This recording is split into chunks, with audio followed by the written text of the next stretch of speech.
মামলা দুটো কম হইতাছে। ও মা গহন্দি সপ্তাহ সপ্তাহ মারতাছে, সপ্তাহ সপ্তাহ মারতাছে, লেখা রাখছে পলাতক। আমি বলে ফলাই দিছি, দিনে দিনে দুইটা তিনটা টিপ মারতাছি। আমি বলে ফলাই দিছি।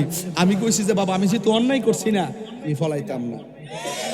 অক্ষর আমার সামনে আইলো, আমি লড়াই করুন, প্রমাণ করে আমার নিতে হইব। মিথ্যা মামলা চলবে না, কথা বলেন ঠিক কিনা? আমি চোর না, বাটপার না, দুর্নীতিবাজ না, আমি নবীর দুশমন না। অযথা আমাকে যদি আঙ্গুল দেয়, আমি দাঁত পাঙ্গা জবাব দেওয়ার জন্য আপনাদেরকে নিয়ে প্রস্তুত আছি, কথা বলেন ঠিক কিনা বলেন? চাঁদের চেয়েও সুন্দর কি, তারার চেয়েও সুন্দর কি, জানা থাকলে বলো বলো বলো। সুন্দর বাগান দেখিতে মদিনাতে চলো, সুন্দর বাগান দেখিতে মদিনাতে চলো। ও মদিনা, ও মদিনা, ও মদিনা রে, ও মদিনা, ও মদিনা, ও মদিনা রে, ঠিক না?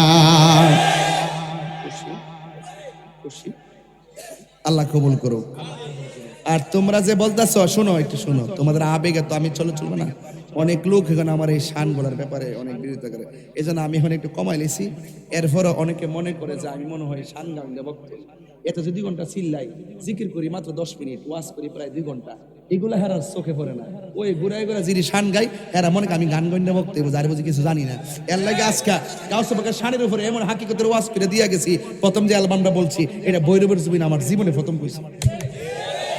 এই খিজির আলাইহিস সালামের ঘটনাগুলো কোথায় থেকে উনি কিভাবে কি হয়েছে না হয়েছে, আরো যদি সম্ভব হইতাম আরো কইতাম। আর অতবার গাঁটটি লয়ে আসতাম যে গাউসে পাকের উসিলা ধরে ডাক দিলে কাম হয়ে যায়।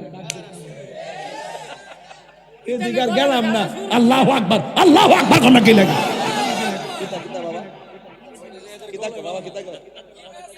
বাবা দাঁত ঠিক আছে গাও। আল্লাহ কবুল করে, আমিন কোন? আর জোরে কোন আমিন। যাক, আমরা আমার হুজুর এখানে আছেন, তবে একটা কথা বলে দিয়ে যাই, সুন্নিরা কি এখন 2 না 1? একদম হৃদয় থেকে বলেন 2 না 1? যদি কেউ সুন্নত মধ্যে ফাটল সৃষ্টি করতে চায়, ইয়া পাও ধরে কবেন যে আল্লাহর ওয়াস্তে জীবনে বহুত ফাটল ছিল, আল্লাহর ওয়াস্তে বাবা ফাওড়াত ধরে কই আর বাগ হইেন না। আমরা আর বাগ থাকার সময় নাই, আমাদের সবাইকে ঐক্যবদ্ধ হতে হবে। হাত তুলে বলো ঠিক কিনা বলো। ইনশাআল্লাহ আল্লাহ যেন সুন্নিয়তের জয় গানকে কবুল করে। আমরা সবাই যদি এক থাকি, আমাদেরকে কিচ্ছু করতে পারবে না। আমারে কি হামলা কম করছে, মামলা দুটো কম হইতাছে। ও মা গহন্দি সপ্তাহ সপ্তাহ মারতাছে, সপ্তাহ সপ্তাহ মারতাছে, লেখা রাখছে পলাতক। আমি বলে ফলাই দিছি, দিনে দিনে দুইটা তিনটা টিপ মারতাছি। আমি বলে ফলাই দিছি। আমি কইছি যে বাবা আমি যেহেতু অন্যায় করছি না, আমি ফলাইতাম না। অক্ষর আমার সামনে আইলো, আমি লড়াই করুন, প্রমাণ করে আমার নিতে হইব। মিথ্যা মামলা চলবে না, কথা বলেন ঠিক কিনা? আমি চোর না, বাটপার না, দুর্নীতিবাজ না, আমি নবীর দুশমন না। অযথা আমাকে যদি আঙ্গুল দেয়, আমি দাঁত পাঙ্গা জবাব দেওয়ার জন্য আপনাদেরকে নিয়ে প্রস্তুত আছি, কথা বলেন ঠিক কিনা বলেন? ইনশাআল্লাহ।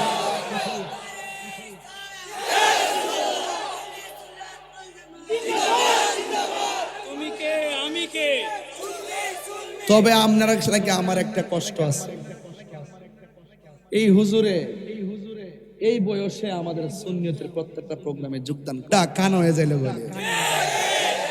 আমাদের এত সংখ্যা লোক বেশি, আর মনে করেন আমরা রোহিঙ্গা দেশ। এই জন্য আমাদেরকে আর বাবারে আলাদা থাকিস না। আল্লাহর ওয়াস্তে মাহফিল উঠলে যে নায়েন, যে কোনো মূল্যে যে কোনো প্রতিবাদ কর্মসূচি দিলে বৈরব দুর্জমুর আপনারা জান প্রাণ নিয়ে সেখানে যাবেন, কথা বলেন ঠিক কিনা? আমরা কি বাংসুর করতে যাবো? আমরা আমাদের অধিকার আদায়ের দাবি জানাইতাম যাবো, কথা বলেন ঠিক কিনা বলেন? সুন্নি আলেম রইসউদ্দিনকে মসজিদের ইমামকে প্রকাশ্য হত্যা করছে, আপনারা কি বিচার পাইছেন? আল্লামা শহীদ ফারুকী গড়ে ফালায়া জবাই করছে, বিচার পাইছেন? তাহলে আগামীতে ফারুকী হারাইতে চাই না, আগামীতে আরেক রইসউদ্দিনকে হারাইতে চাই না। যে কোনো ষড়যন্ত্র আমরা ঐক্যবদ্ধভাবে মোকাবেলা করতে হবে, ঠিক কিনা বলেন? আপনাদের কারণে আমরা অনেক পিছিয়ে গেছি। ওয়াজও যেভাবে আইন যেভাবে ছিলেন, এর অর্ধেকটা লোক যদি আমাদের কর্মসূচি যাইতো, ডাক দিলে পাওয়া যায় না। ডাক দিলে বাড়া খুঁজে, টেয়া খুঁজে, আমরা টেয়া লাগবো। আজকে যাইছেন, টেয়া দিছে কেউ? নিজের পকেট থেকে আইছেন না? এইভাবে আগামী শুনেন, আগামীর যে কোনো প্রোগ্রাম হলে আপনারা যাবেন, আমার হুজুরকে সদারতে রাখিয়া আমি ইনশাল্লাহ মৌলা আলী কনফারেন্সটা করব। ওই যে হুজুর ওই প্রোগ্রামটা যেটা 11ই নভেম্বর আপনারা ইনশাল্লাহ, আমি অগ্রিম দাওয়াত দিয়ে গেলাম। এখানে আমাদের চট্টগ্রামে হাসান রেজা আল কাদরি আছে না, ওই যে সুন্দর শান গায়, ওই যে হাসান রেজা আল কাদরি হুজুর, আরো প্রতিযোগিতা অনেক উলামা ইকরাম পোস্টার পাবেন।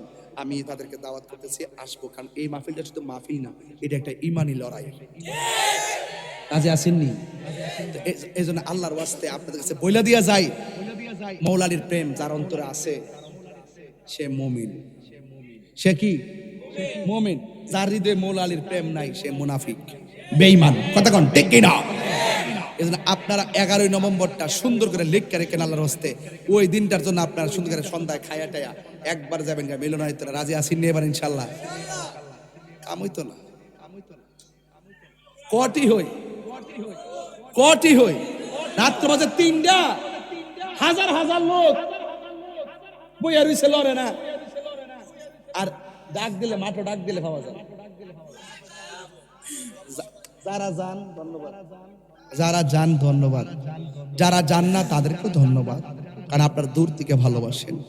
এই ভালোবাসার মূল্য অবশ্যই আমার কাছে আছে। একটু সামনে গেলে সুন্দর দেখাবে। যে কোনো কর্মসূচি হলে যাবেন তো ইনশাল্লাহ? যাবেন তো? আচ্ছা ঠিক আছে, আল্লাহ যেন কবুল করে। আমার হুজুর এখন একটু দোয়া করবে, হুজুরের একটু সংক্ষিপ্ত দোয়া করবেন এবং হুজুরের দোয়ায় আপনারা শরীক হবেন। এই এলাকা বুঝবেন, ও সুন্নিয়তটা এখনো একটা বাঘের মতন, সুন্নিয়তটারে বাঘের মুখের মধ্যে সুন্নিয়তটাকে ধরে রাখছে। হুজুরের গেলাগা বুঝবেন কি রত্ন। আল্লাহ যেন হুজুরের নেক হায়াত দান করে, আমিন কন। হুজুরের দোয়ার সাথে আমিন কইলে কি আমরা লস হইব? আল্লাহ যেন এই মহান ওলির সাথে আমিন কর তৌফিক দান করে, আমিন কন। এই কালো গেঞ্জি দোয়া করে যান। আস্তে, এখন 3টা বাজে তো।